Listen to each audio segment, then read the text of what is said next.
Hi guys. අද මම rose පාන් හදන්න යන්නේ. මොකද අපිට මෙහි රෝස් පාන් ගන්න නැති නිසා බලමු ඒක හරියට හදාගන්න පුළුවන්ද කියලා. මම ගාව තියෙනවා පිටි.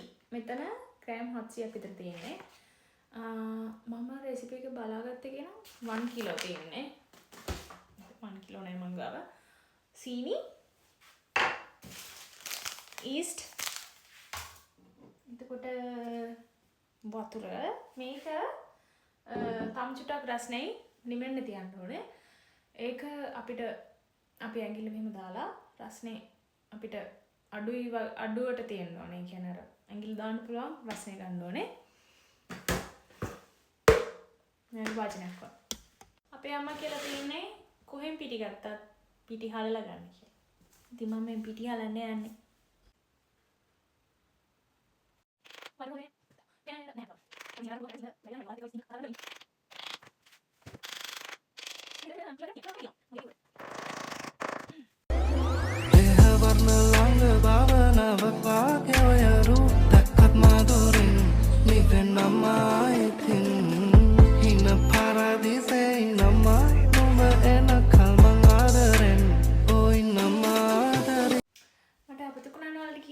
ලුණු දාන්න ඕනේ ලුණු. ඔන්න ඉතින් අපි dry ingredients ටික ඔක්කොම දාගත්තා. දැන් අපිට mix කරගන්න තියෙන. ඊට පස්සේ මට ඉතින් වීඩියෝ එක ඔක්කොම දෙන්න විදියක් නෑ ඔයාලට. මට වීඩියෝ කරන්න කෙනෙක් නැහැ මෙතන.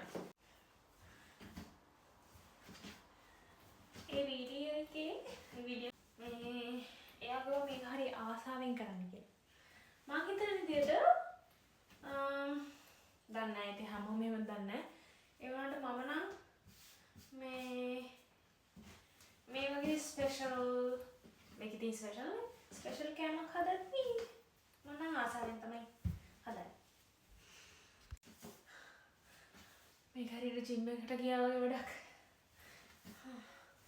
ඒ දවස්වල චුම්පාන් එක පිටිපස්ස ගන්න එක මීට වඩා ලේසි වගේ. ඔන්න ඉතින් මගේ පිටි බෝලේ හදාගත්තා. ඒක මේකට දාලා මෙන්න මෙහිම අමතක කරලා කියන්නේ පිටි චුට්ටක් තියා ගන්න ඕනේ. අපිට අනදිත් පිටි ටිකක් ඕන වෙනවා. පිටි මෙහෙම චුට්ටක් දාලා ක්ලින් ෆිල්ම් එකෙන් වහලා පැයක් තියා ගන්නවා.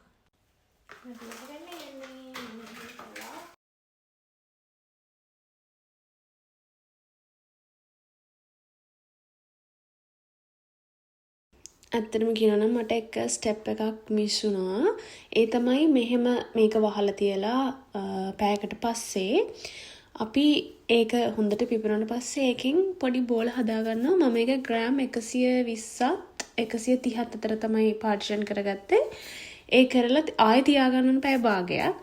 ඊට පස්සේ අර මේ වීඩියෝ එකේ පෙන්නනවා වගේ තව අපි අර තැටි පාන් වගේ හදාගෙන එහෙමත් ඒ ට්‍රේ එකට දාගෙන ඒකත් පැය භාගයක් තියලා තමයි oven එකට දාගන්න ඕනේ.